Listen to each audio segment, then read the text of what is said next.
It is a Lolasana variation. It is also difficult to do. In this, we have to keep one leg on the thigh and then lift it. It's called Ardha Padma Lolasana. This is how it is. We will keep it here. And then there are two ways to lift. You can either keep your hands like this or this way. Anything is fine. According to your convenience, you can do that. So keep the hands close to the body.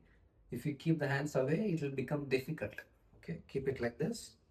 And then you need to lift it and lift the body and keep it in the air.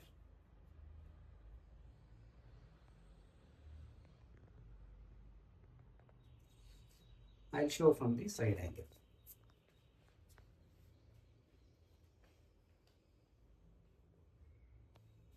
So as I said, keep it close to the body.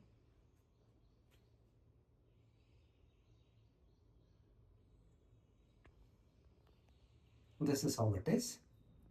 As I said, if you are a beginner, if you are new to this asana, start with few seconds and then you can go up to 30 seconds to 1 minute.